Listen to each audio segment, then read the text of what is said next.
Speech ಡೆವಲಪ್ಮೆಂಟ್ಗೆ advance tongue exercises. ನಿಮ್ಮ ಮಗು ನಾಲಿಗೆನ ಹೊರಗೆ ಸ್ಟಿಕ್ ಔಟ್ ಮಾಡ್ಬೋದು, ಆದರೆ ಪ್ರಾಪರ್ ಸ್ಪೀಚ್ ಸೌಂಡ್ ಪ್ರೊಡ್ಯೂಸ್ ಮಾಡಲು ಸ್ಟ್ರೆಂತ್, ಮೂಮೆಂಟ್, ಪ್ರೆಸಿಷನ್ ಹಾಗೂ ಸ್ಪೀಡ್ ಬೇಕು. ಪೆನ್ ಎಕ್ಸಸೈಸ್ ಫಾರ್ ಎಕ್ಸ್ಟೆನ್ಷನ್ನ ಮಾಸ್ಟರ್ ಮಾಡಿದ ನಂತರ ಈ ಎಕ್ಸಸೈಸ್ಗಳನ್ನು ಮಾಡ್ಬೋದು. Number 1, tongue push-ups.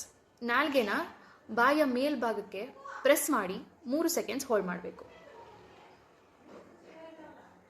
ಇದು ಡ ಸೌಂಡ್ಸ್ಗಳನ್ನು ಪ್ರೊಡ್ಯೂಸ್ ಮಾಡೋಕ್ಕೆ ಸ್ಟ್ರೆಂತ್ನ ಇನ್ಕ್ರೀಸ್ ಮಾಡುತ್ತೆ.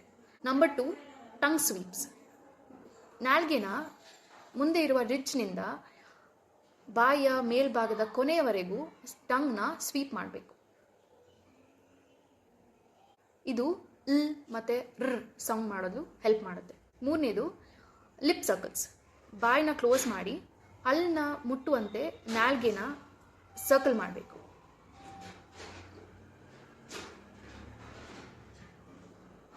ಲಿಪ್ ಸರ್ಕಲ್ ಪ್ರೆಸಿಷನ್ ಮೂಮೆಂಟ್ನ ಇಂಪ್ರೂವ್ ಮಾಡುತ್ತೆ. Number 4, click and pop. ಬಾಯಿಯ ರಿಚ್ನಿಂದ ನಾಲ್ಗೆಯಿಂದ ಪಾಪ್ ಮಾಡಿ ಕ್ಲಿಕ್ ಮಾಡೋ ಸೌಂಡ್ನ ಮಾಡಬೇಕು. ಮೊದಲು ಸ್ಲೋ ಆಗಿ ಸ್ಟಾರ್ಟ್ ಮಾಡಿ, ನಂತರ ಸ್ಪೀಡ್ ಇನ್ಕ್ರೀಸ್ ಮಾಡಿ. ಇದು ಕ್ವಿಕ್ ಮೂವ್ಮೆಂಟ್ ಹಾಗೂ ಸ್ಪೀಡ್ ಡೆವಲಪ್ಮೆಂಟ್ಗೆ ಹೆಲ್ಪ್ ಮಾಡುತ್ತೆ.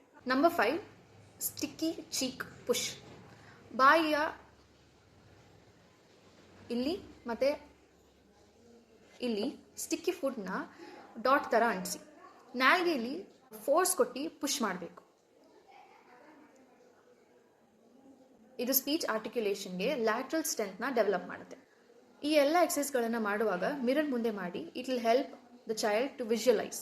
ಡಾಕ್ಯುಮೆಂಟ್ ಬೇಕಾದರೆ ಅಡ್ವಾನ್ಸ್ ಟಂಗ್ ಎಕ್ಸಸೈಸ್ ಅಂತ ಕಮೆಂಟ್ ಮಾಡಿ.